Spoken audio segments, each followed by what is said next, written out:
It is nice to see, after nearly 2,000 years, that the subject of this evening has brought together so many interested, serious students of a very remarkable, fabulous subject.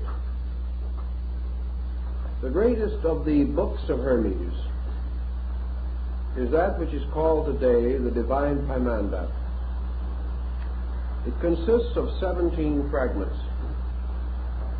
These fragments together cannot be said to form the corpus hermeticum, but they certainly constitute the greatest core of central authority in the Hermetic system.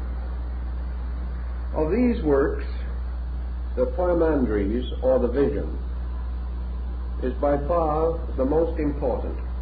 It is usually placed second in the collection. The analysis of this work must begin with some effort to determine its place in the literary religious structure of our world knowledge. Actually, by structure, the Vision is a sacred book. It contains within itself nearly all of the traditional elements of a divine revelation. We have no real right to say that it is a plagiarization from other systems, although, as in the case of nearly all sacred books, it shows some indebtedness to earlier or contemporary thought. This must also be said of the Bible, or of the teachings of Buddha, or of the writings of Confucius. Thus we may say that the Vision not only gives us a firm insight into the Hermetic theory, but also explains clearly why this gradually came to be of unusual interest to chemists, and how it made possible, perhaps, the rise of symbolic alchemy. We know immediately when we approach the book that we are in the presence of something resembling an apocalypse. There is a reminiscent likeness to the vision of Ezekiel, or to other ancient literary and religious fragments. On the other hand, there is also a strange note of uniqueness running through the book. This uniqueness is not in the words, nor necessarily in the word pictures which are produced. It is in the arrangement of other available elements. That these elements existed prior to the production of the Hermetic writings, we cannot doubt. Therefore, it is the sequence into which they are placed. It is the order and descent of ideas which bring with them a certain newness, as though we had taken old and familiar pigments and paints, used a traditional canvas and the well understood brushes and palette, and yet it painted a picture that was new, a picture that combined much of the wisdom of the past and provided a kind of key to open doctrines which had already attracted and held public attention. Thus, I think we may say that the Vision represents a kind of key to the great theological mysteries of antiquity. It reduces them to a reasonable and recognizable order. It is a powerful defense of comparative religion, and like the Apocalypse of John, shows that the author or authors had a wide acquaintance with religions apart from the area in which this work is believed to have been produced. In broad structure, therefore, we have this work that has come down to us as the divine vision of Hermes Mercurius Trismegistus, who is described as a priest of the mysteries of Egypt, and whose writings, according to their own content, bear not the stamp of a man, but the stamp of heaven. And in this work, Hermes is advanced as a prophet, as a minister and missionary of God, as one peculiarly and divinely favored to reveal an essential doctrine to mankind. The work is brief, comparatively, and we can sometimes wonder why it did not gain a greater sphere of influence. In many respects, it has a drama missing in other sacred books.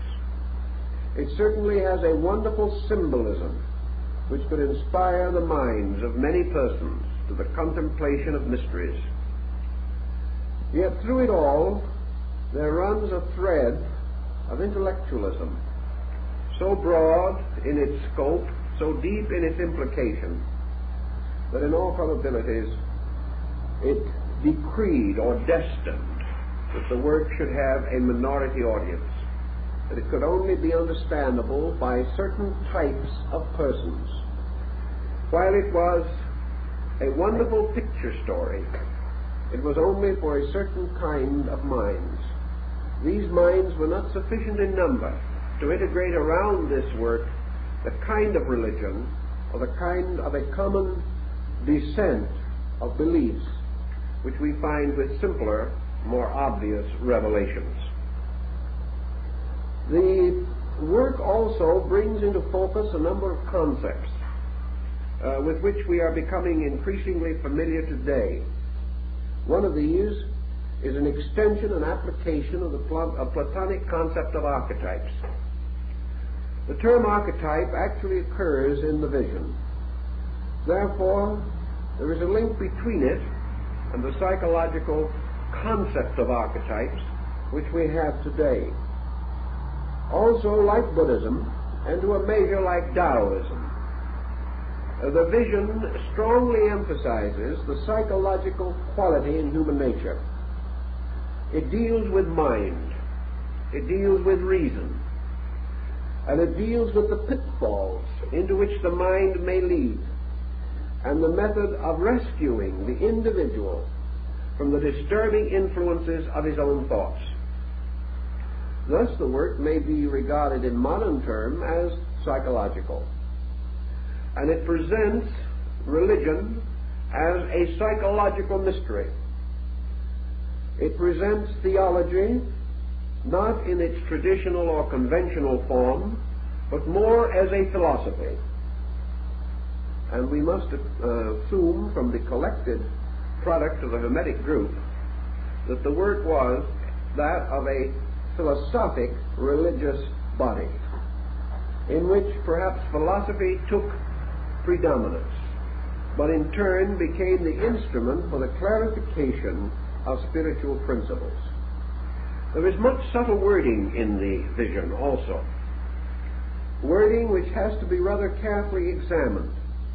It is quite probable that for 15 or 1800 years, from the decline of Greco-Egyptian culture to the rise of modern humanism, that these subtle inferences would have but slight impact on the public mind.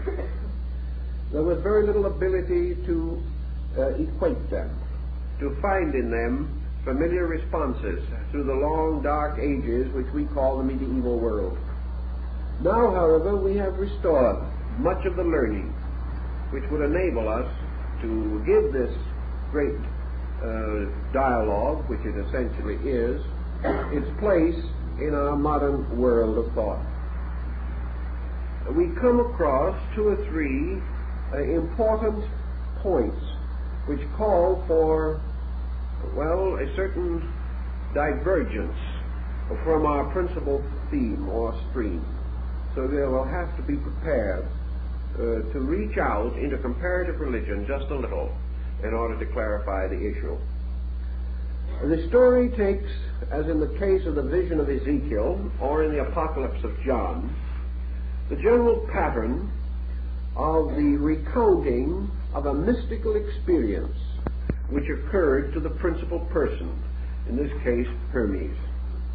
There is nothing whatever within the visions, as it is called, which would give us any clue to the historical orientation of Hermes or his character and personality. There is no description of him.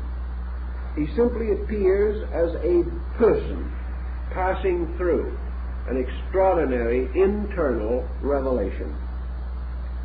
And having received the instruction, achieving to a dedication by means of which he went forth to share it with all who would listen.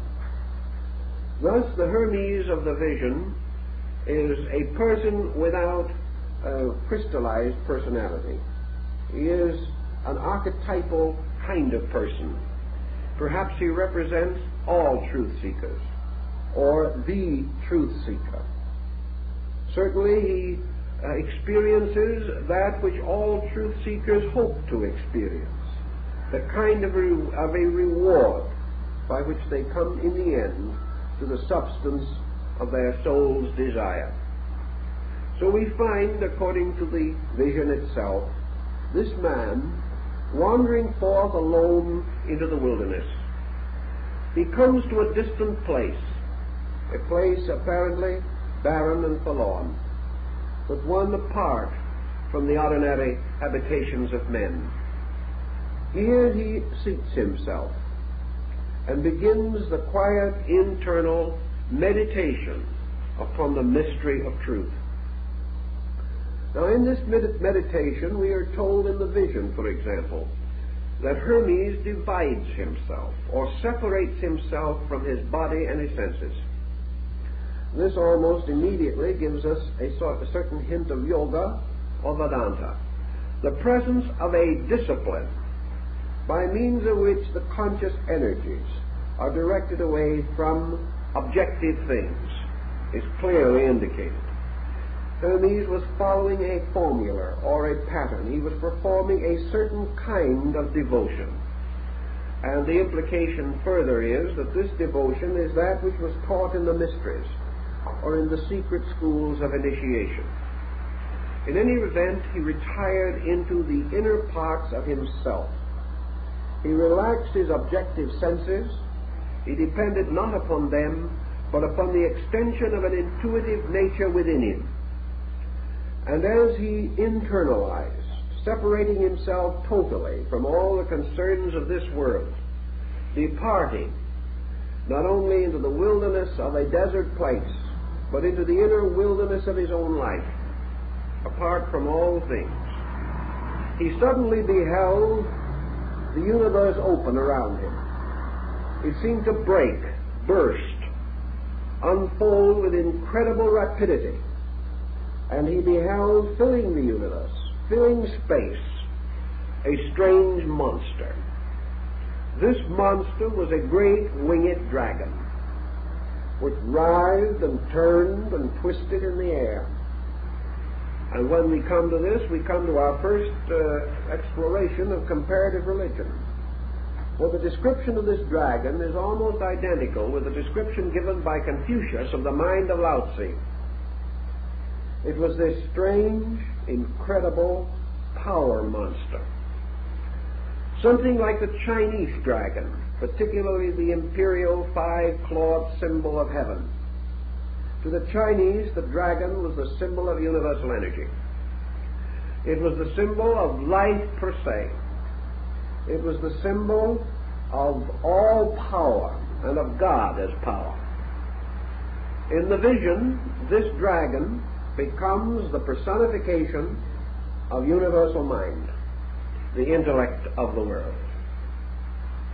It is a creature of vast strength and mysterious appearance, both inviting and menacing, and, as the vision tells us, utterly unfamiliar to the normal senses or to the expectancies of man's outward perceptions. Hermes, beholding the dragon, is terrified. But there is nothing whatever in the vision to indicate that this dragon was a monster of evil. It was not. It was the dragon of the mysteries. It was the winged serpent of the ancient Egyptian hieroglyphs. It was the combined symbol of life, light, consciousness, motion, and mind. It was all these qualities and powers as one eternal writhing thing. In the Chinese philosophy, the dragon is a most sacred and important symbol, inasmuch as it represents an animal that feeds from the sky. It derives no nutrition from the earth. It does not place its feet upon the earth. Its abode is space. It sleeps upon clouds. It never approaches man, and those who would discover it must journey to the most difficult and inaccessible areas. Yet this dragon in China is also the guardian of the pearl of great price. It is the guardian of the mysterious golden ball of light. It is even to some degree the devourer of the sun. And among the Chinese, of course, it was also the particular emblem of absolute sovereignty and royalty.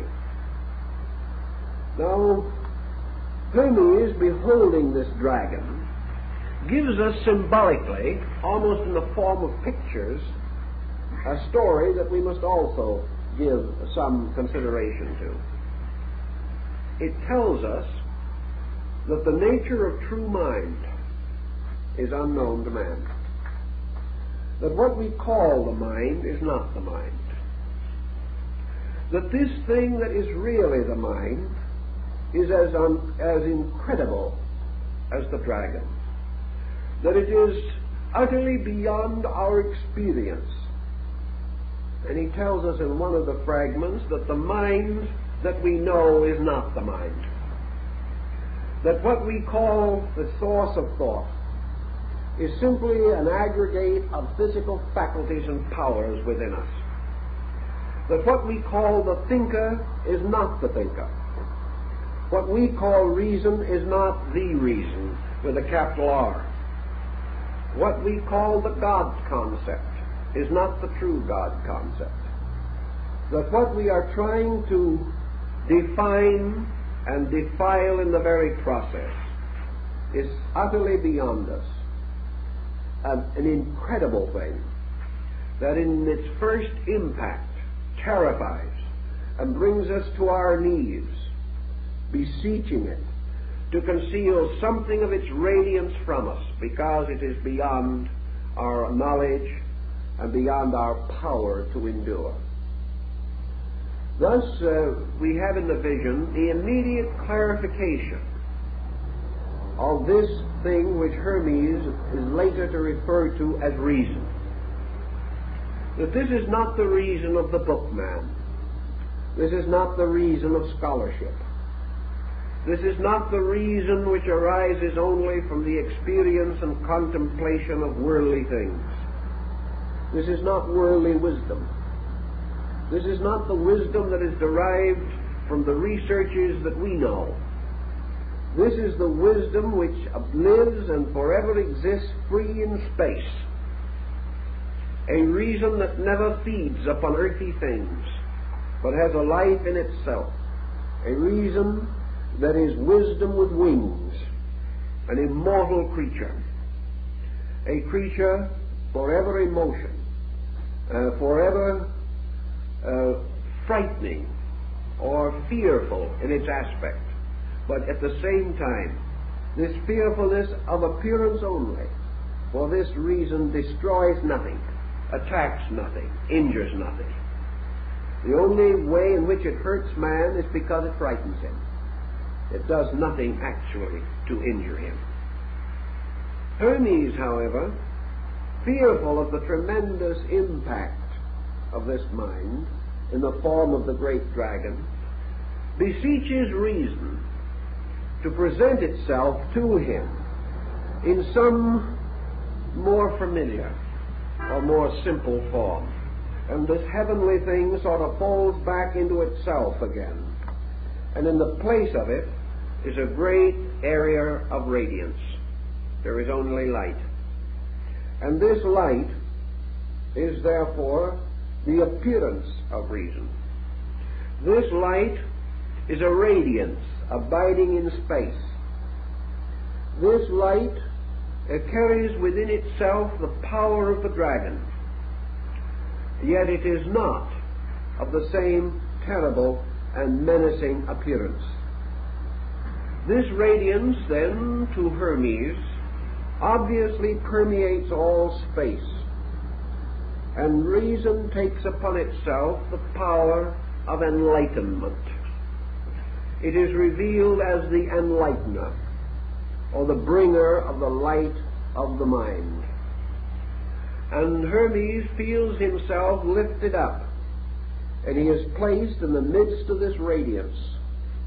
And he stands there, supported only by space and the light, having a foundation in everlastingness, because he is in the substance of light itself. And from this substance there can be no falling, and there can be no injury, and there can be no lack of anything. And yet, because Hermes has asked for wisdom, and asked to know the mystery of the great reason, which is the master of the great mystery of the world, he beholds something else, made possible to him out of the power of the divine mind. And this thing that happens to him is that gradually he perceives something. He does not know what it is exactly. It seems like dark curtains, or mysterious streamers of mist, or a strange obscuration that flows down from above, as though it were water putting out fire. And this strange mist-like darkness, descending in every direction, slowly causes the radiance to fade out. The radiance is dissolved into this mist. The mist becomes more and more dense and impenetrable, until at last Hermes finds himself standing only in the mist. Yet where he stands has been the radiance, but a water has put out the fire of light. Yet it was not earthly water. It was not anything that we know. It was a kind of conditioned darkness, not simple darkness, but a darkness that poured like water, or moved like some strange, mysterious fluid. And as this darkness finally caused the radiance to vanish into itself, so that it was no longer apparent or visible, Hermes became aware of sighing and of moaning, and of strange sounds coming out of the mist. And in the midst of all of this strange moaning and sound, he became aware that another transformation was taking place. He knew inwardly that what had happened was that matter, a mysterious, tangible substance, had gradually fallen from the sky and had devoured the radiance, and that this radiance was now locked in this strange fluidic mist, and that this mist was what some of our mystics of the early 20th century referred to as the mist of matter. It was this material something that had swallowed up the light, and because of this there was a strange moaning and crying and sighing. As this condition continued for a time, another strange and wonderful thing happened.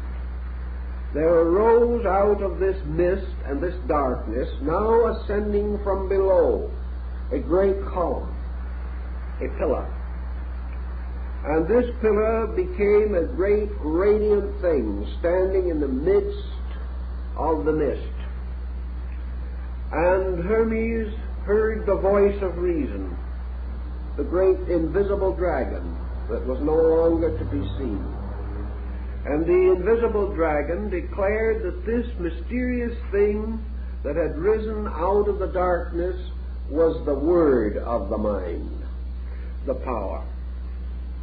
that this mysterious mind-word power represented a kind of instrument that was brought forth and created out of mind itself, out of being, out of reason, that was to stand under everlastingness as the symbol, like the column of Enoch, of the enduring fact.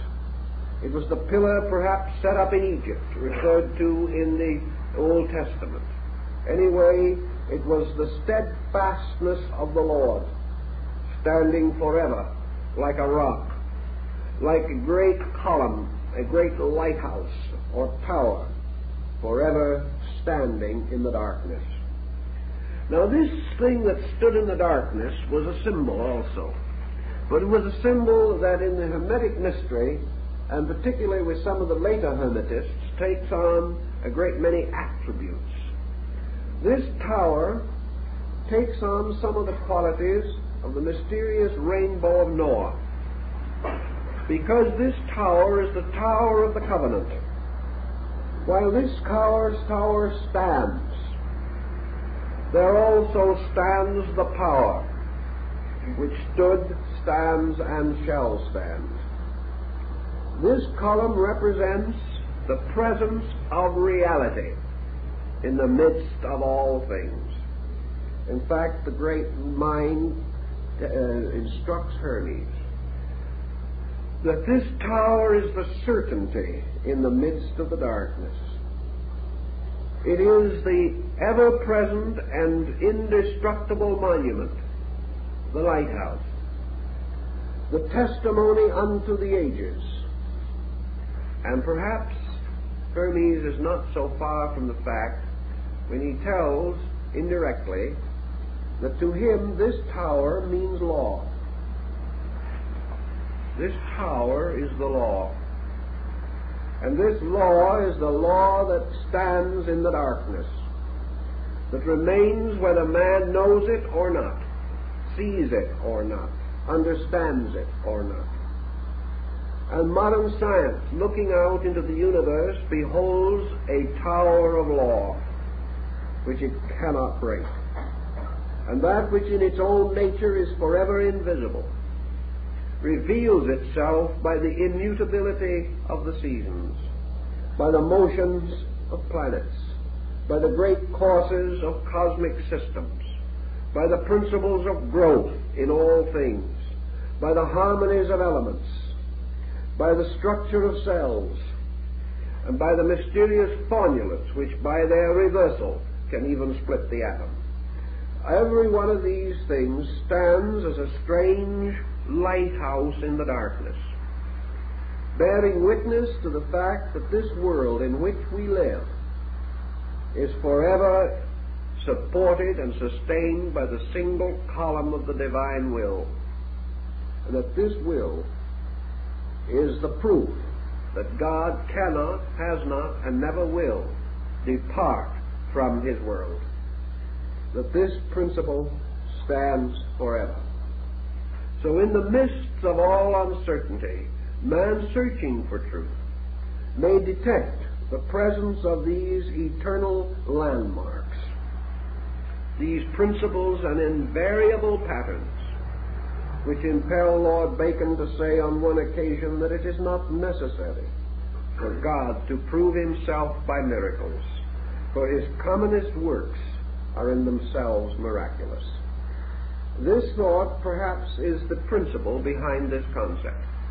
Certainly it is the column standing as the inevitable, visible, knowable, tangible proof to the eternal power that never ceases, never changes, and can never be destroyed. From this tower then also comes other thinking and other value. For this tower, more or less, bears witness to the power of deity. The strange intangible dragon, which is in a sense reason as universal will, gave place to radiance, which is reason as universal love. This in turn destroyed by matter, this strange veil of the senses which descends over man's spiritual emotion, gradually dimming these emotions and perverting them. This in turn gives witness to the final manifestation of the invisible through the immutable structure of a universe upon eternal foundations and rising as a column out of the darkness. Now the great reasoning power of things then further explains that Hermes has beheld the descent of the eternal into the darkness of illusion. That the darkness in the midst of which rises the column is in truth the darkness of mortal mind, which stands in the presence of the column but does not see it, does not know it, does not know how to comprehend it or to realize it. For it is only given to those whom God shall love that they shall look out into chaos and see not chaos, but the rising of the great column of the Lord. The others are not given to see these things. Now the reason also explains how all this mystery came about. It explains, for example, that the divine mind within itself conjured up archetypes. These archetypes are its own thoughts. And the divine power of mind reason, reflecting upon its own nature, caused to arise within itself thought forms. These thought forms being what the modern psychologist might call the wishful thinking of the infinite. The infinite possessing within itself absolute potential, and with also the power of absolute transformation of potential into potency. The universal mind began to devise out of itself the devisements of itself. It began to project its own eternal reason into the products of reason, fashioning out of itself many patterns as though upon a potter's wheel. And each of these patterns was a magnificent, effulgent blossom of thought. Each of these patterns was a tremendous dynamic symmetry of divine idea. And the eternal mind, having daydreamed these beautiful things within itself, having in its meditation realized that of which it was capable, and having in itself the infinite good, which it could not but wish to express through the perpetual visualization of good things. It is said in the vision that the reason fell in love with its own thought. And because it formed a partnership with its own thought, it descended out of its own nature and became one with its thought. And this descent, or this departure from its own center into the center of its own production, was the first motion. And from this came the supreme illusion, which is existence as we know it. Thus, Hermes goes on to say that illusion always arises from reason falling in love with its own thoughts. That illusion for man is the dedication of the energy of his mind to the service of the productions of that same mind. Therefore, if a man shall have a fear and shall create a thought in which this fear is objectified as a pattern, as an impulse, as a design, causing negative attitudes to arise within him, then his reason becomes identical with his own thought. It falls in love with his own idea or archetype, unites with it, and begins to serve this idea rather than the truth. Wherever this occurs, negative habits set in, and man loses his own center, becoming the servant of thought, and forgets that every thought is a production of himself. Therefore, that the service of his thought is merely the service of a lesser part of his own nature. Forgetting this, he dedicates his life to the fulfillment of his own thoughts, and in so doing wanders further and further into space, like Dionysus, following the magic mirror held by the Titans. And when he has been lured away from the great throne of heaven, the Titans set upon Dionysus, the reasoner, and destroy him. And then they eat of his flesh. They in turn are destroyed by the thunderbolts of Zeus, and from the ashes of the Titans, containing the blood of Dionysus, was fashioned the bodies of mortal men. This is your Greek myth, and carries the same essential point. In the beginning, reason is lured into space by its own archetypal thoughts, thus establishing a pattern which maintains upon all the levels of life, and every man is lured toward chaos by his own thoughts, which he becomes enamored of, thinking them greater than the thoughts of any other man, and most of all, regarding them as greater than the thoughts of heaven.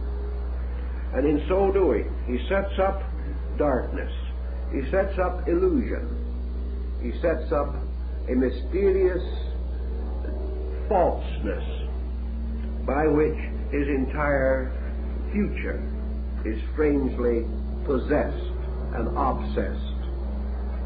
The next point in the vision deals with another very interesting and curious thing. Having fashioned out of its own nature this mysterious symbol of the word mind, the great power takes the word and uses it as a kind of hammer, so that like the mysterious hammer of the Nordic deity Thor, or Thor, this hammer is used to beat out space, to carve or cut great holes in space. And we are again reminded of the Chinese, because Panku, the symbol of the divine mind personified, is given a hammer and a chisel, and is given the power to carve out holes in space. And these holes become suns and planets and worlds. And here's an interesting point that Hermes makes, namely that these are not bodies in space, but holes in space. And that what we call the solidness of a physical thing is actually a solid within a density. And the density is the true solid.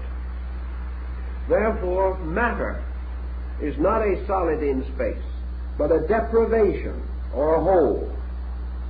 And density, which is space itself, life itself, the divine mind itself, finds its own productions as small areas of negation within its own nature, rather than forms or structures more positive than itself. The word or the mind moving upon the great deep, upon this strange mist of matter, causes something that Hermes in the vision describes as striving. Therefore, here we have an alchemical principle of motion releasing fire. We have motion as friction. And out of the motion of the will in the form of the hammer, or in the form of the active agent, we find there emerging out of space the 7 children of friction, called by Hermes the sons of striving.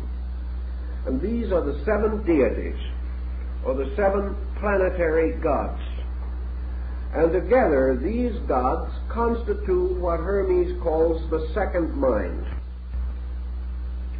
Therefore there is the first mind, or the reason, which is the dragon. And there is the second mind, which is composed of the 7 governors, or the 7 cosmocrators, the objective forces of creation. These 7 governors form the demiurgus, or the second type of deity, the secondary god. And to such orders of deities would belong Zeus in the Greek order, or Jupiter in the Latin. These deities are the objectifications, the coming forth out of the darkness of cause into the great world of effects. Universal reason, the first mind, therefore operates through the second mind, which is the orderly sequence of creative bodies and worlds. And these 7 governors have their power from the great reason, which is the dragon.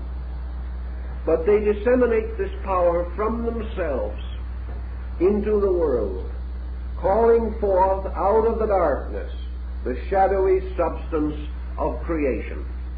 These are indeed the spirits that move upon the face of the waters. These are the Elohim of Genesis. These are the Ammonian artificers of Egypt. These are the sacred vowels from whose combinations are formed the names of God. These 7, then, become the carriers of the Word. They are the disseminators. They are the diffusers and the distributors. And they sit upon their ancient thrones, or drive their chariots around the golden altar of the sun. We have, therefore, now the concept of the emergence of a universe, of a solar system, or of a power. Now, in the midst of these procedures, Hermes beholds something still further. He beholds, rising out of the deepness and darkness of things, Anthropos, the divine man. Anthropos seems to stand in the midst of all things. He appears to stand as an isolated and lonely creation. As Goethe says, twixt heaven and earth dominion wielding. This is the mysterious, primordial, archetypal, universal man. This is the total man. This mysterious great man of the Zohar, who stands with his head in the heavens, one foot upon the earth and the other upon the oceans. This is the great macrocosmic man. And this man, in the Hermetic doctrine, is the one and only begotten Son of the Father. And this is the man that stands forth as Anthropos, the man which is the son of the mind, the son of reason, in whose nature have been gathered all of the celestial elements. For this man is the final and most perfect of the archetypal projections of the mind of the Creator. This man, therefore, is that being made and fashioned in the image of the reason of God. Now, we said that this man, we mentioned in a previous lecture, efforts have been made to parallel this man with the Christ of Christianity as the only begotten, and also, strangely, as the celestial Adam. This power, which is also found in the writings of Bami and is symbolized by an upright, light letter A, even as the relapsed Adam is represented by a black letter A. This celestial man, however, is not truly a Christian figure. This does not mean that it is opposed to Christianity, but it cannot be said that this archetypal man of Hermes is simply patterned upon the Christ concept. Nor could it be safely said that the Christ concept could have been patterned upon this. It stands apart. For this man, fashioned by the Father, is truly the Redeemer of the world. It is truly the creature that was made to be proprietor over all things. It was this creature that was given the right to be a citizen in space, to wander from star to star, to gather experience in the great meadows of the constellations. This great man, this mysterious, shadowy archetype, was a perfect, magnificent, heroic creature, almost in itself a god, yet a product of a god. And into this archetype, all of the essentials and essences of the divine nature were united, so that truly it was the noblest work of the Creator, and was really a kind of projection of himself. There may be a parallel to this in the idea of Osiris being reborn in his own son Horus. For it was through this great man or universal being which it had fashioned that reason came into its perfect rulership over matter, because this archetypal being was virtuous, gracious, full of light and wisdom, defective in nothing, deficient in nothing, because within it were all the potentials and powers of the eternal reason. Thus, in a way, eternal reason is consummated in the concept of archetypal human reason. Not the reason of the schoolman, but the reason of the internal intuitive being. For this being was not embodied.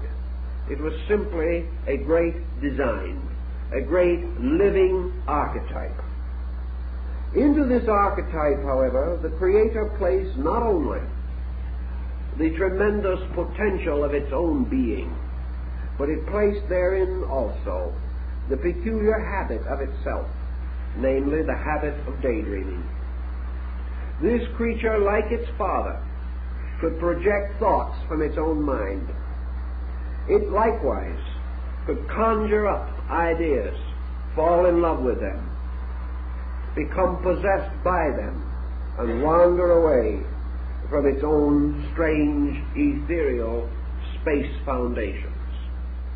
And there is a wonderful word picture of this universal man, this Anthropos, standing upon the rings of the seven governors, or the masters of the planets, and gazing downward into the mystery of the unknown.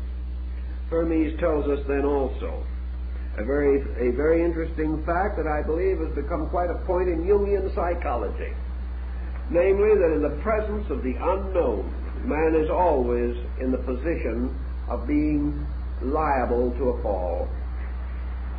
The human being cannot, apparently, in his own personal psychology, survive a kind of mystery which, if it ever grasps him or envelops him, leads him into the strangest and most distant departures from reason and common sense. And in the vision, this Anthropos, this divine man, standing with the governors of all things, looks down into the abyss, looks down into the strange whirling shadows, somewhere in the midst of which there is a broad, desolate, plain-like area, matter. Matter which has swallowed up the radiance of the dragon. Matter, all of the atoms of which are seminal with God, filled with the seed of God, filled with the power to bring forth dragons of themselves, filled with life, this life being more or less than the thought of reason, the eternal thought of the eternal thinker. And then the Pymander shows a certain indebtedness to Greek mythology. For this Anthropos, this heavenly man, gazing down into the abyss, gazes as though into the depths of a still pool or upon the surface of a burnished mirror. And looking down into the abyss, he is like Narcissus in the Greek legend. He sees, looking back up at him, a strange shadowy likeness of himself. This is the projection of his own thought in the daydream of creation. It is his first sensing of the power which he possesses within himself to create by reason. That reason generates gives birth to things, that it is not merely for the constant remembering and handling of dead facts, that reason is a living thing, a God, and that which possesses it can bestow life. And this anthropos, looking down, becomes enamored of its own mysterious reflection, and descends or hurls itself from the ring of the governors down into the darkness of the underworld. It goes not because of sin, it goes rather because of fascination. It goes because within the nature of mind is an eternal inquiry, that the thinker cannot exist without his thought, that reason cannot escape the instinctive desire to reason, that the noun is forever giving birth to itself in the form of the verb. Therefore, that the thinker without a labor is inconceivable. An existence which does not seek to solve the mystery of itself is inconceivable. And an existence that is not fascinated by the projected shadows of its own creation is also inconceivable. So we find this universal man moving downward, precipitously, but voluntarily.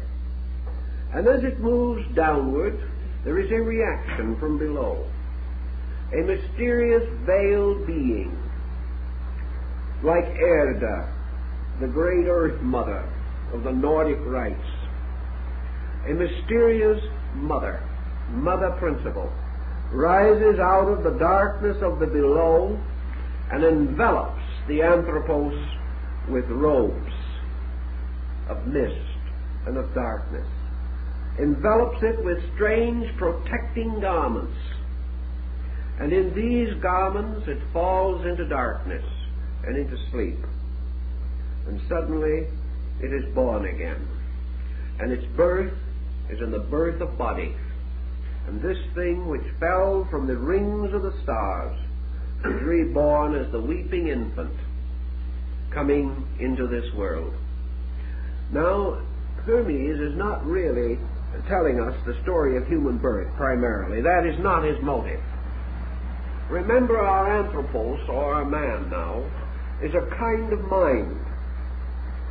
Of course, the great mother, the enveloping mother, is form or body, which to protect this mind in the darkness of the abyss wraps it in a kind of swaddling garment, which is also not different from a grave cloth, and thus protecting it, protecting the power of the mind by encasing it in a form. It then leads it downward into the world of form. And we find then archetypal man passing from the state of a spiritual existence to the state of a material existence. And symbolically, man the thinker is born into this world. Man not as a person, but as an instrument of reason. Man as a projection of the Father. Man really is the wish fulfillment of the eternal. Man as reason, exploring the darkness of the field of its own thought. So what has actually happened now is that the dragon, having projected the archetype of creation, creates an instrument by means of which it can move into its own archetype. This instrument is archetypal man, the symbol of Manus, the mind thinker. And taking upon itself the likeness of its own mind, it moves into its thought, falls with it into nature or into matter, and comes forth as embodied reason. This embodied reason is a strange thing, for it has a tremendous invisible and a comparatively limited visibility. This creature, wrapped in cloths and robes, is almost incapable of motion. It has lost all memory, as in the famous Gnostic hymn of the Robe of Glory. It has lost all memory of its own origin. It has, however, come into existence with a spark, and this spark is the seed of reason. And it is this seed of reason without which no thing can be created, and which is intrinsic in every atom, every electron, every indivisible, ultimate, minute particle of energy or substance. Every one of these contains the seminal reason of the infinite, contains the seed of eternal truth. This mind, then, coming forth and becoming the archetypal material man, becomes the parallel of the Adam Kadmon of the Kabbalists. For this is the Adam made of the red earth. This is the Adam whose nature is outwardly earthy, but whose inward parts still belong in and to heaven. Now this man, or this eternal power, this wonderful anthropos, has stood upon the rings of the seven governors, and descending into the darkness of material obscuration, has brought not only with it the power of the divine reason, but also brings with it the powers of the seven governors. These seven governors being the active agencies by means of which reason is served, by which reason projects its purposes, and by which reason is gradually brought into orientation in the material universe. Thus we find in the Poimanda, or the Great Vision, that Hermes describes a multiplication of this primordial man, having become absorbed into the mystery of material diffusion. This man becomes seven men, multiplying itself according to the mysterious powers of the guardians, or the governors of the world. And therefore the archetypal man, now embodied, but although embodied, not obvious to us, for we see no giant standing with its head in the sky, this becomes a totality which is broken up within itself to produce the seven men. Now it is pretty obvious that Hermes is now telling us the story of the archetypal man, by which we shall say humanity, the totality, humanity as one. Later, by the action of the differentiation of the seven governors, we find the one man as humanity, a reversal of position. So out of the one man come the seven androgynous male-female beings, and these, in the Hermetic tradition, represent the seven races. They are the seven differentiations by means of which humanity can be variously distinguished into levels, and each of the races, therefore, is an embodiment of the power of one of the seven guardians sitting upon the circle of the stars, and the infinite progression of things. And these generations are reflected as the gradual individualization of the power of reason. Each of these seeds develops within its own nature its own individuality. For the symbol of the anthropos, or the universal man, is the symbol of individuality rising in the universality of divine reason.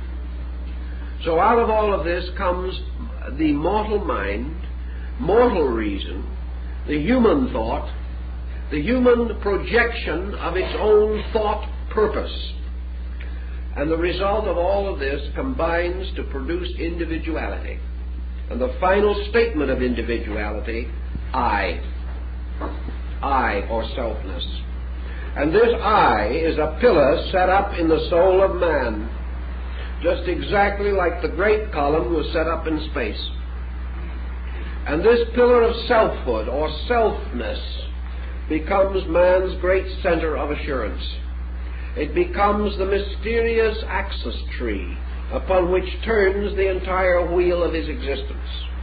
And it is this same wheel which, as Buddha taught, he clings to so desperately in the cycle of transmigratory existence.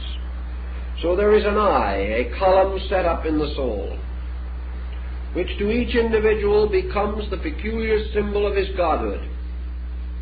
But this symbol of his godhood is a strange and illusionary thing, and in the pursuit of it, man passes into a constant procedure of separation, segregation, division, further division, until finally, out of the one comes the circumference of ultimate diversity.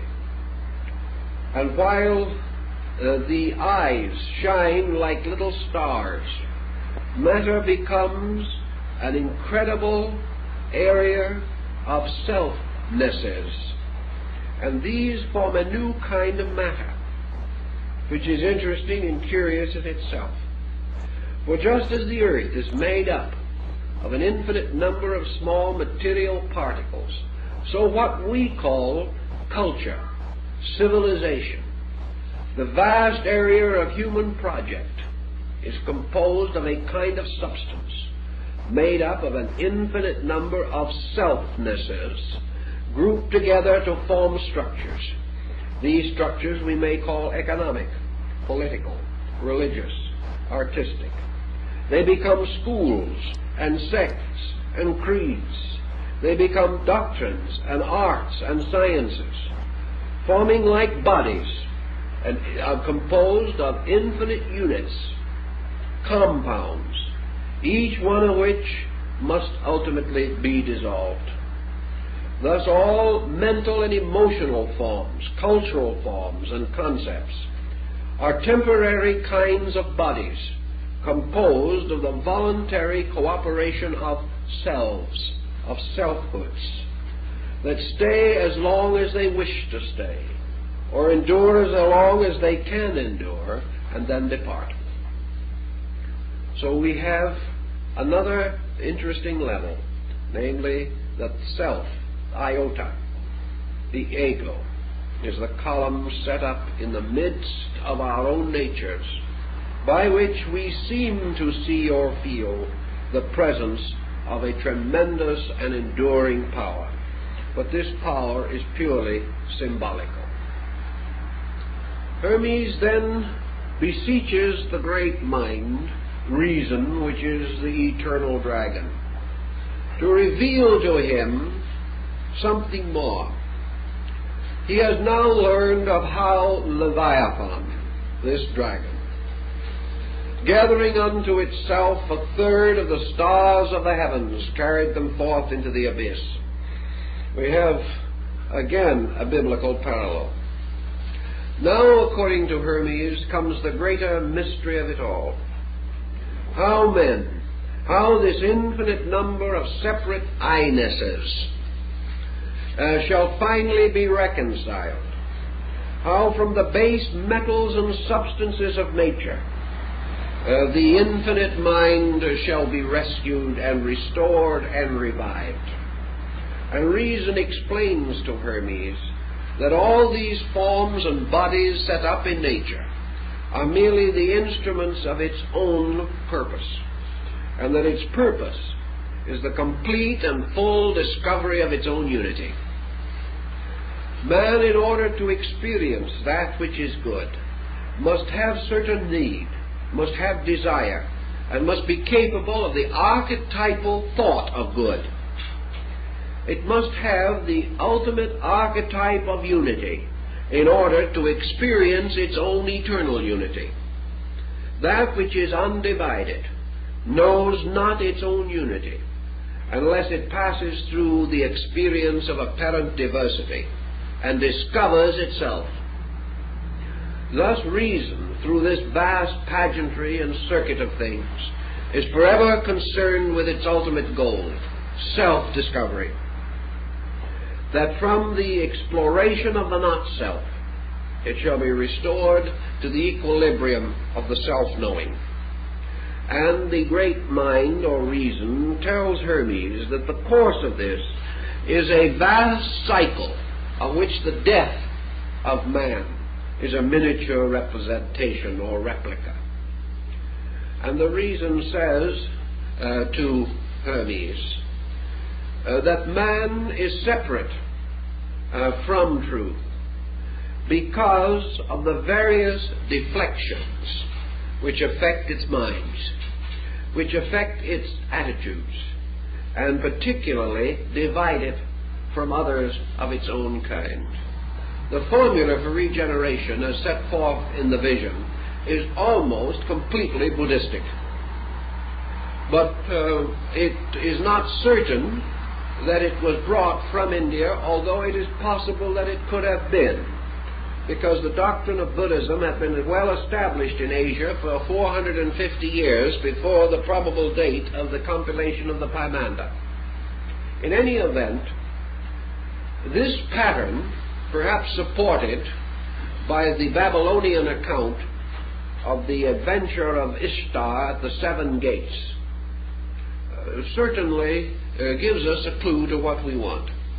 The soul passing out of the body at death, therefore proceeds toward the goal of liberation. What is death to the body is achieved by a certain disenchantment of the mind. Thus, as body must die to release its occupant, so illusion must die in order that the truth content in reason may rise victorious over error. Here again is a strong psychological position. And in this sense, death thus becomes disenchantment, the reason escaping from the wiles of the senses and from the pressures of material situation. We have something a little reminiscent also of the Parzival legend and the young prince and his experiences in the enchanted garden of Klingsor, the black magician. This disenchantment, like in the story of Mohammed's night journey to heaven, consists of the reason ascending through the 7 orbits of the planets, ascending through the 7 gates of the governors of the world, and voluntarily returning to each of the governors the conditioning qualities which that governor has bestowed. In other words, man fell by taking on attributes and qualities. He rises by renouncing them.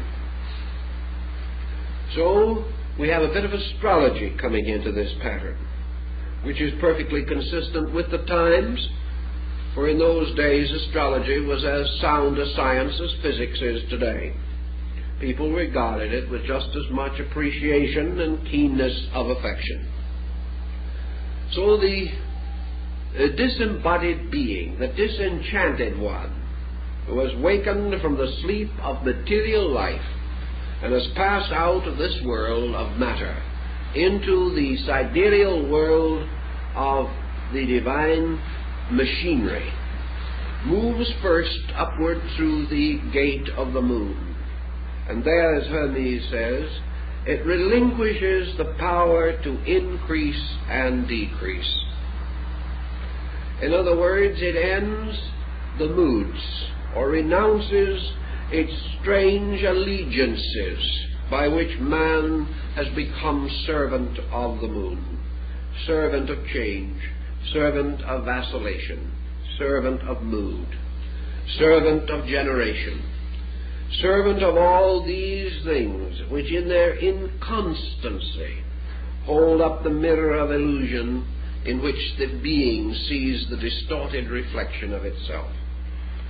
So to all the strange illusions of night and darkness, the waxing and waning, from the strange laws governing the 28-day cycle of the moon, to all the strange world of phenomena which is associated by the ancients with the lunar orb and constitute together the lunacy of old time. These are rejected, cast off, returned again to their custodian, where they shall be held to be used by others who need them. But now the soul is returning to its homeland. And having relieved itself from all of these mysterious bonds and bondages, the soul then ascends to the gate of Mercury. And here it returns to the guardian or the worker of the gate in its own way, those things which belong to the world of Mercury. And Hermes says that these include all manner of deceit, all manner of false thinking, all schemes, all plots and strategies, all brilliant intellections which have no substance in themselves, false knowledge, false learning, sophistication, that by which brilliance is mistaken for truth, and the light of sophistry is substituted for the light of reason. These things must return again. A man to pass through the gate and ascend must pay the fee of the gatekeeper. And at each gate, the gatekeeper demands its allotment from the nature of man, so that at each gate man loses something of his mortal or corporeal nature. And he ascends to the third gate. And here he must restore to Venus those things which are the peculiar province of this goddess. And most of that which he must restore is vanity. Vanity must cease. He must never again be moved by appearances and the outward semblances of things. He must not chase the will-o'-the-wisp of gratification or of idle fortune, nor must he in any way be deceived by the seemingness of anything. He must penetrate appearances, seeking for that beauty which is in the soul of things, and not indoctrinated only by those symmetries and graces of form which he has mistaken for the presence of reality. Having paid the keeper of this gate, he goes on and approaches the gate of the sun. And here, to this guardian, to this one of the seven governors, he must restore its substance, which is ambition. For here he must return to the gatekeeper all of those things which bear upon greatness, all desire to excel others, all comparative search for self-aggrandizement, to escape from the illusion of high office or the delusion of humility and humble station, to escape also from the temptation of possession and the great temptation of all, to use what we have to the detriment and destruction of those who have less. This must be left with the keeper of the gate of the sun, and then the soul proceeds onward to the gate of Mars. And here the gatekeeper also demands his fee, and to him must be returned all contention, all discord, all hate, all warlikeness, either of the mind or of the body. Here likewise there must be an arbitration of every conflict which can possibly affect adversely the spiritual destiny of the soul. To Mars, therefore, must be given back temper, anger. Even righteous indignation has no place. All things but gentleness must be renounced. And then to the gate of Jupiter the soul ascends. And here it must perhaps sacrifice more than in any other place in our way of thinking today. For here we must sacrifice judgment of others. Here we must sacrifice the type of thinking which many people regard as philosophical. We must give up the mental solution to the mystery of life. Here we must end forever the discussions, discourses, and debates of the learned. Here we must also seek to escape from theoretical knowledge, from the common mistake that if we name a thing, we know it. Here we must reform the whole concept of our higher learning, making it identical with the quest for reality, rather than the accumulation of a wealth of ideas, which may seem to be a marvelous fortune, but really are only a burden to the spirit. And having passed through this gate, the soul comes finally to the gate of Saturn. And here it must give up those things which are its most basic ideas. Its belief in life and death. Its belief in happiness and sorrow. Its belief that this world bears anywhere within the substance of itself any injustice. Also, we must give up all compromise about the laws of nature and the laws of God. Here we must give up all evasions. We must give up everything which seems to point to the permanence of our illusionary state, so that indeed, from the gravity of this planet, we have gained a gravity which holds us down, and we must return it, so that we are once more free of motion, that we move with the moment, that we master the mystery of time, that we overcome forever past, present, and future in ourselves, becoming now not only bodiless but timeless, dwelling in space. And having so done, according to the old beliefs, we were returned again to the infinite, from the strange whirling rings of Saturn. And the soul which has ascended above the seven governors then enters into what Hermes calls the blessed state of the eighth sphere. This eighth sphere, which in the old astronomical system corresponded with the empyrean, or the abode of the angels, or the abode of blessed spirits, was also the sphere of the fixed stars.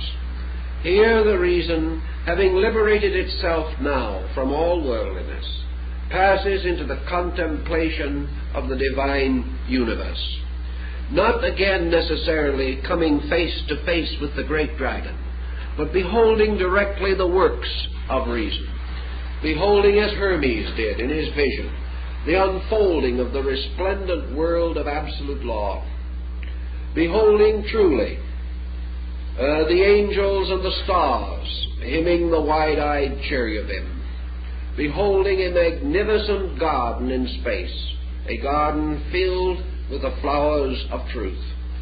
Here the being comes into the certainty of the divine good, lives in the world directly in the fashioning of God, and beholds inwardly the faces and substances of the divine powers, thus having ascended through the mystery of the ladder, or of the seven conditions. The being, no longer conditioned, moves again into the archetypal state of pure reason. This, to a certain degree, corresponds also with the ladder of illumination described by Plotinus, the Neoplatonist, for it represents undoubtedly the progressive refinement of man's consciousness, and his motion from opinion to sense, from sense to knowledge, from knowledge to wisdom, from wisdom to understanding, from understanding to intuition, from intuition to illumination, and from illumination to God. It is an ascending order, and this constitutes unquestionably the presence in the Hermetic doctrine of a distinct discipline, perhaps corresponding somewhat to the chakra system of Yoga and Vedanta.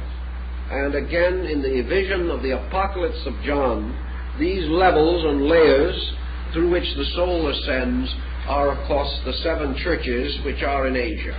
And the victory over the seven governors corresponds to the opening of the seven seals. These analogies and parallels bring us again, finally, to the contemplation of released or illumined reason. Reason which, by virtue of itself, now reasons about but one subject, and that is deity. Not deity theologically, but deity as totality. Deity is the end of all learning, the summit of all sciences, the source and perfection of all arts. We no longer think of reason either as philosophical or as theological. It is now simply the total knowing of the total thing to be known. Hermes, having received this part of the revelation, brings to us another interesting situation for us to consider. He asks the great mind, the great reason, the dragon, something about the nature of the expectancies and hopes of mankind about all this. He knows, and perhaps has already been told, because the original sequence of the verses or sections of the vision is not really known. He anticipates, at least, that he is about to set forth upon the ministry of service, that he is to bring the message of the great dragon, that he is to become the instrument for reason, that truly it is not himself but the divine reason in him which is to speak. And he asks, naturally, to whom shall the reason speak, and who shall understand the reason? How shall this strange ministry be promulgated? And the dragon answers him very, very definitely, but of course, as always in these cases, a dogmatic way which is not clearly practical, at least not in its first presentation. First of all, the reason assures Hermes that the secret of the final liberation of all things is that the same reason which in its substance overshadows and permeates is also the same reason which in its fragments, divided and embodied, must accept the doctrine. Thus reason speaks only to itself. It speaks from the total appearance of itself to the diversified appearance of itself. And because every germ of life contains the seed of reason, this seed can be restored, it can be released, can ultimately be raised from the darkness of its ignorance to an abiding in eternal light. However, this reason, in the case of mankind, is deeply buried and hidden within the structure of mortality. It is obscured, punished, almost destroyed by the senses. It has slight, if any, opportunity in the confusion of our outward living to achieve its proper and purposeful end. Therefore, the divine reason tells Hermes very simply that the course of procedure, much as in the biblical parable, is that Hermes shall go forth and sow the seeds of reason, that he shall bring the message, and the message shall fall upon fertile ground and upon sterile ground. And there shall be some who will immediately accept. There are others who will ultimately accept. There are many who will not accept, for time or time and a half times. That there will be those who, understanding, will in various degrees of intensity rise from the darkness of their sleep and search for this reason which is the true substance of themselves. There are others again who will believe it but will not seek. There are some who will say, this is true, but it is not for me. There are others who will say, sometime, when things are different, I will search, but now I cannot. There are others still who will say, I would like to search, but my worldliness is stronger than my faith. Therefore I shall cling to that which I know. At some time, perhaps, I shall know more. All kinds of humanity. And there are some who shall blaspheme the reason, shall deny that it exists, and say that man comes out of the earth and will return to it, and that is all. And these shall be considered as abiding in a strange, thrice dark darkness. For they are not only without the light, but they are without the vision of the need of the light, and they are without the possibility of the hope of the light. These different beings will variously react, and some may turn upon Hermes and injure him. Some will ridicule him. Some may attempt to destroy him. Others will pass him by and ignore him. And a few will listen. More will argue. And some in turn will attempt to convert him to their ways. But in all cases, it is his duty to preserve always the vision and the reason, to serve it in every way that he can. And if it shall happen that a man shall not come to know the reason of the world, because the voice of Hermes has not reached him, or the voice of other prophets sent by God have not come to him, or men have so diluted the words of the prophets that they can no longer guide their lives by the ancient ways, these men are not lost. They are not destroyed, nor is there for them any great and eternal evil. They shall simply at death go to sleep. And they shall sleep, and they shall move in their sleep through the gates and the keepers of the gates. And in their sleeping they shall pay no fee, and there shall return nothing to the keeper of the gates. And they shall return again into the great eighth sphere, but they shall sleep. And they shall sleep through the mystery of this, and in their sleeping they shall float into the sphere of the stars. And in the sphere of the stars is a river, flowing forever, which is called by us the river of stars, the Milky Way. And this Milky Way is the nurse of little souls, and it nourishes them out of the milk of life. And when the souls reach this, they shall enter upon the stream as little ships upon a river, and they shall float, and float, and float. They shall float back again, down into the world, and be born again. And so they shall float back into the dream, and into the illusion from which they have never awakened. And they shall rest for a little time among the stars, and then they shall be born again in this world. And they shall keep on this cycle until they awaken. For they cannot be released until consciously and voluntarily they return to the seven guardians, the fees of the payment of the seven spheres. This, Hermes is told by the eternal reason, is not because God loves or hates, because God punishes or rewards. For there is nothing that God could hate but himself, nothing he can reward but himself. There is nothing that he can say, well done, to, except the doing of himself. There is no way in which a part of himself can be lost to himself, for he is all and he is forever. Therefore this great cycle goes on, not by fear, not by hate, not by punishment, nor by reward, but because it is under the mysterious axis which is called the spindle of necessity, upon which all things turn. And these are the roads and the ways and the machineries by means of which the divine power fulfills its own work. They are the functions of its body, just as circulation and assimilation and excretion are functions of the mortal body of man.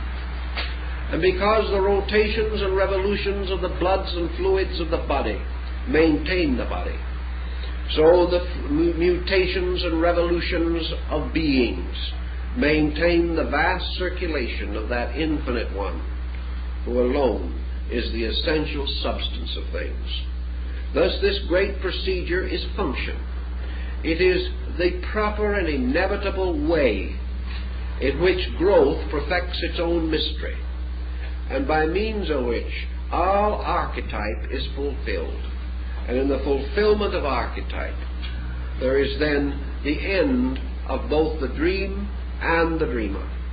And the dreamer awakens, the dream vanishes, and reality, fully aware of itself, abides continuously in the state of conscious reason, the eternal state of all-knowing, but liberated from the great illusion which is self-knowing.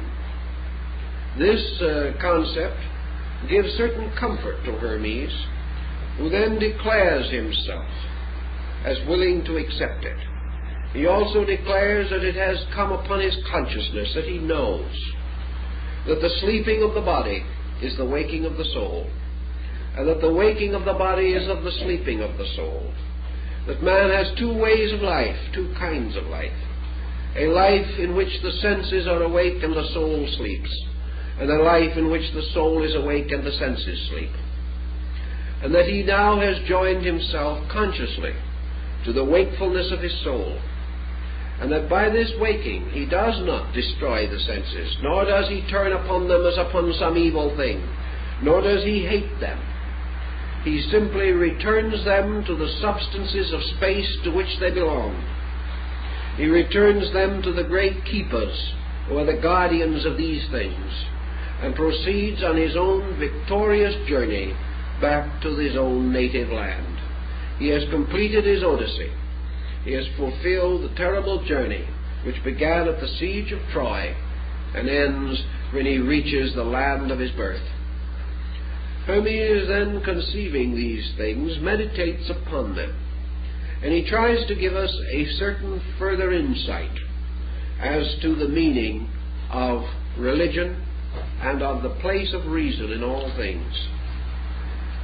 The word reason is hard. It is a word that we have to use. Perhaps some of the things we have said have indicated its extra-intellectual dimension. Certainly Hermes did not mean rationality as we use it. He did not mean the reasoning power as we have it.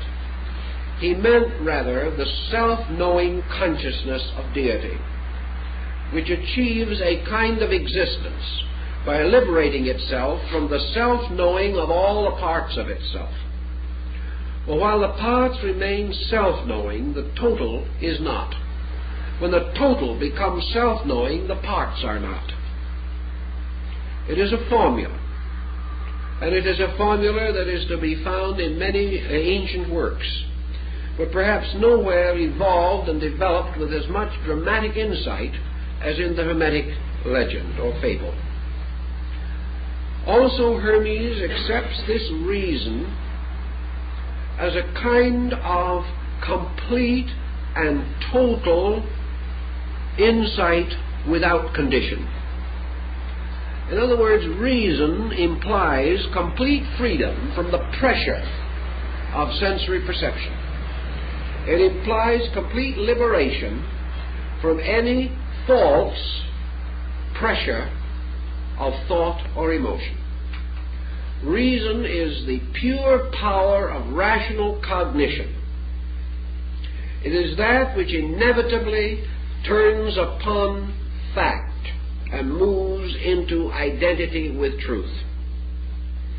Reason is therefore a kind of undisturbed ability to approach the thing in its substance, and is utterly impossible so long as pressures of any kind, mental, emotional, or physical, color or influence cognition.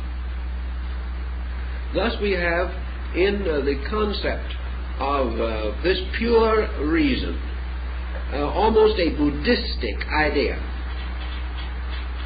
The sense of nirvana as we find it, the samadhi of the saint in Eastern mysticism, this condition of the total experience of reality without the recognition of self-existence, the drifting of the personality to sleep, in which in this moment, when the personality ceases the universal part, the universality takes over, opens and rushes in upon man, perhaps even with the terrible aspect of the great dragon.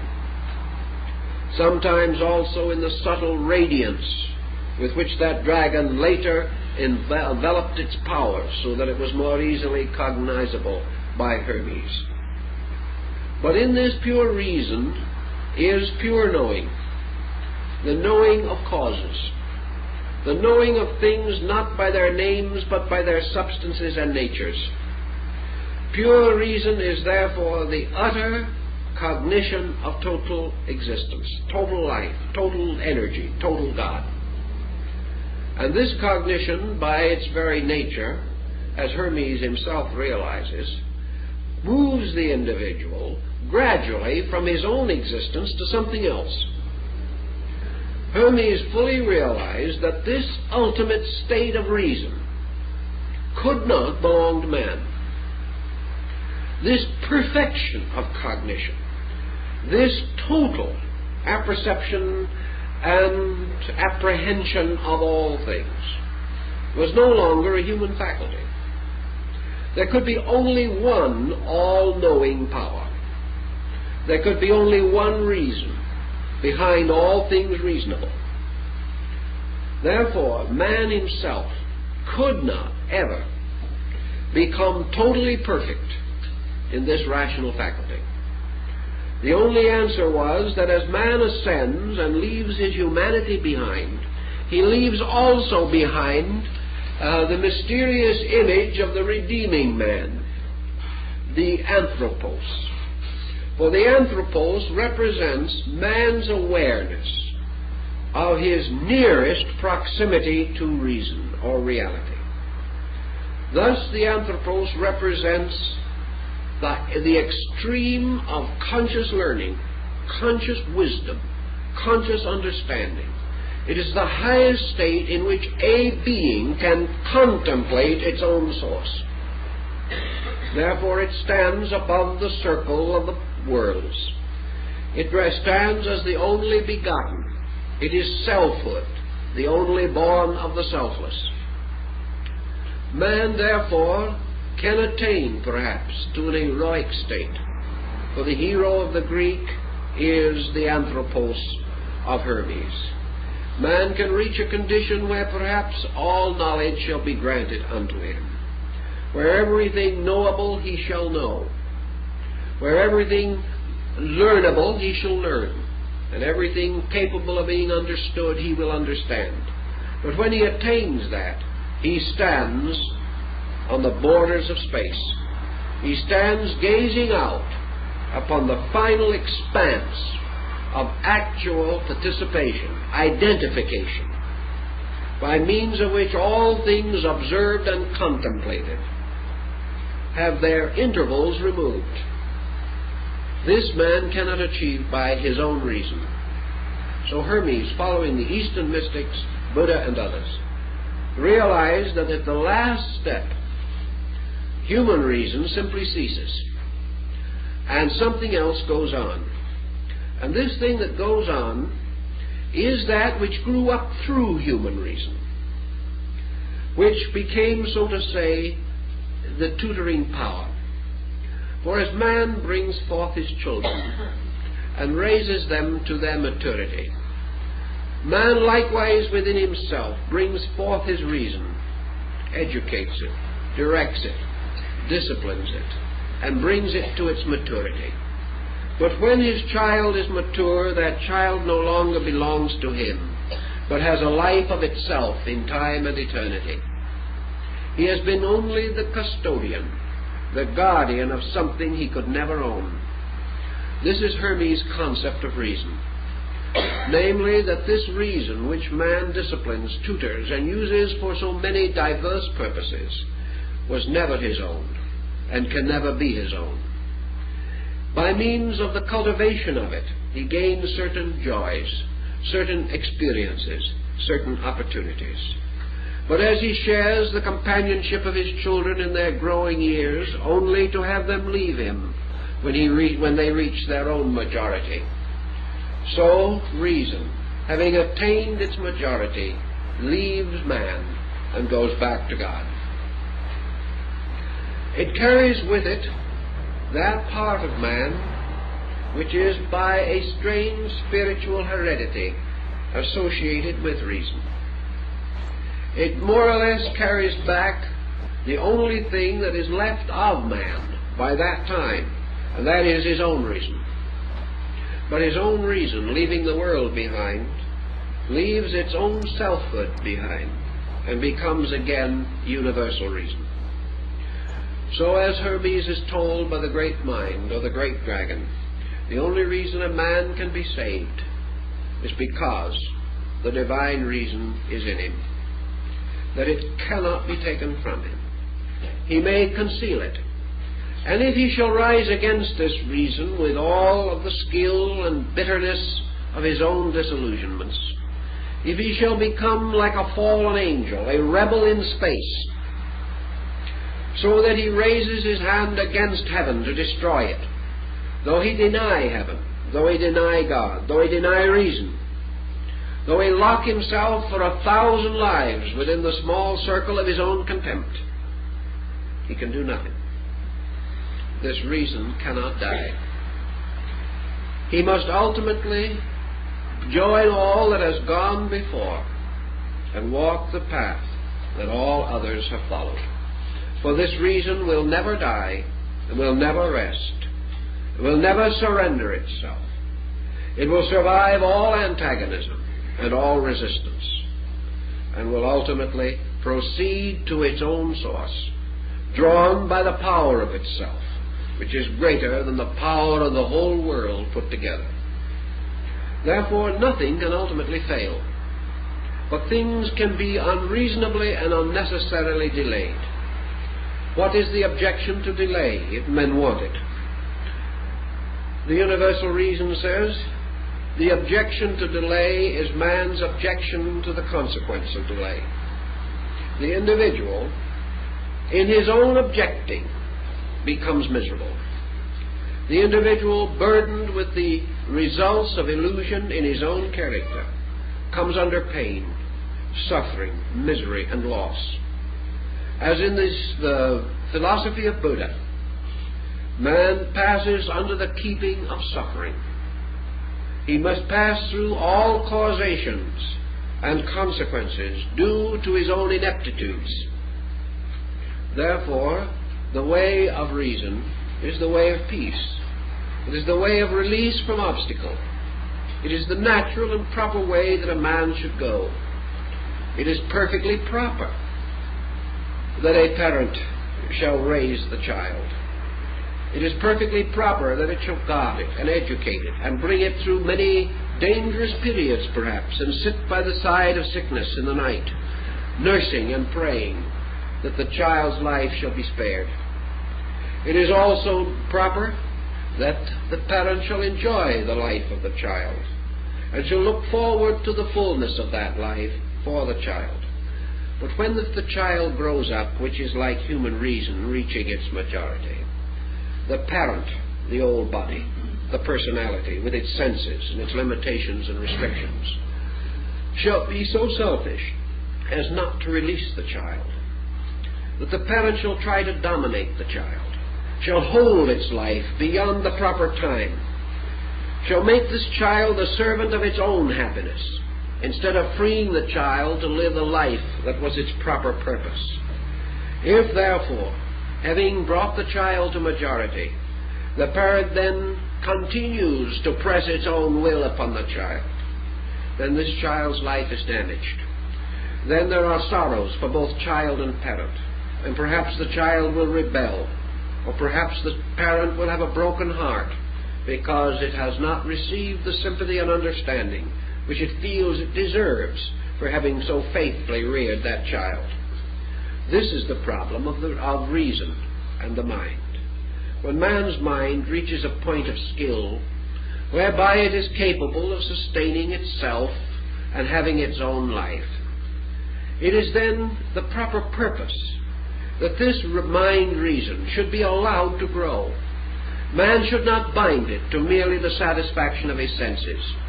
He should not overshadow it like the ambitious parent, Man should not take the life of this free reason and bind it merely to avarice, to selfish personal gain, nor should make this reason the servant only of its senses, of its passions, of its hates and its fears. In so doing, it oppresses the child which it brought up. It refuses to free the reasoning part to fly upward to the sky and to the light according to its natural destiny.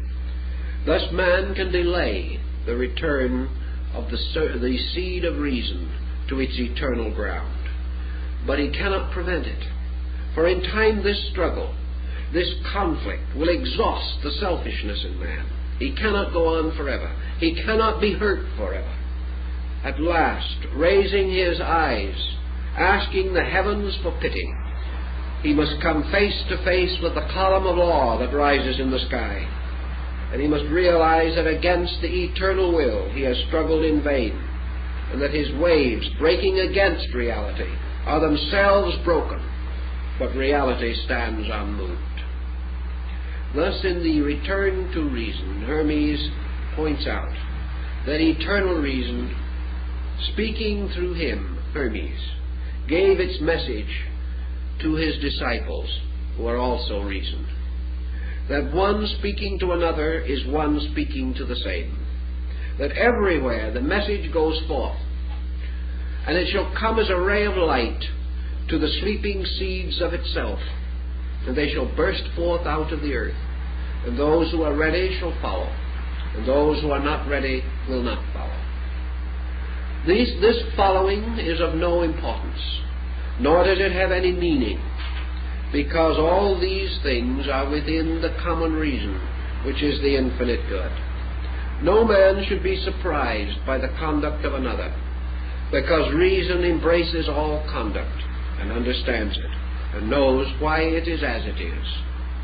So those who accept the teachings of the shepherd are not different from those who reject, but those who have accepted have shortened the sorrow of their own journey and have found their way back. And so Hermes, having seen the nature of his ministry, that his ministry is merely to pass along that road, to teach, and to go his way, realizing always that it is the eternal reason that moves within him, that if he is quiet and at peace, this reason will lead him, and it will make those who know him receive his words, and it will be acceptable to those who are ready, and for the others there must be the silence and the return to the stars. And having more or less put this full pattern in order in his own consciousness, Hermes then raises his voice to hymn this eternal reason, and his words of praise are the words of the priest. For in this reason he is paying tribute to God, who of all creatures alone is completely reasonable. He is thinking of God now not as an ancient power standing with thunderbolts or upon a gilded throne on some Olympian height. God is a kind of wonderful common sense, a common sense common to all things, but uncommon to the human experience. This commonness of God, this God that is everywhere and in everything, is not a remote, tyrannical deity, but just that voice which is raised in council, the elder speaking to the child looking wide-eyed both to the elder and to the world, seeking light. And wherever the child's eyes shall go, whether it knows it or not, it beholds the reason of the world. It beholds all things in reasonableness, and must learn sometime to apply this lesson to its own nature. Beholding order in the world, the child must grow to know order in itself. Beholding everything lawful, the child must act in all things lawful. And by so doing, it worships. For worship is nothing more or less than the living of the common sense of God in nature. This simple procedure of departing from the complexity of mortal mind into the simple and inevitable motions of the divine mind. And at the end of his wonderful discourse, Hermes raises his heart and his mind to the great dragon that is writhing in space.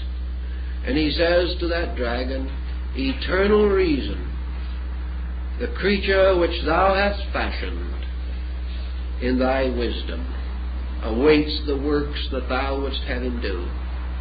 There is nothing of self, only that the eternal reason moving in all things shall perfect its perfect works, and that the wise man is not the master of the world, but the handmaiden and servant of that reason which alone knows the good and can alone lead man to goodness, to union with itself in the perfect state of timeless, ageless good." Thus the reason is all these things which we have variously named, but most of all it is the total reasonableness of existence, bearing witness to the great reasoner, to the great power that does all things in a reasonable way, and that in this reasonable way all hope, all faith, all love, all friendship have their perfect works, for these things are the most reasonable of all. So, time's up, folks.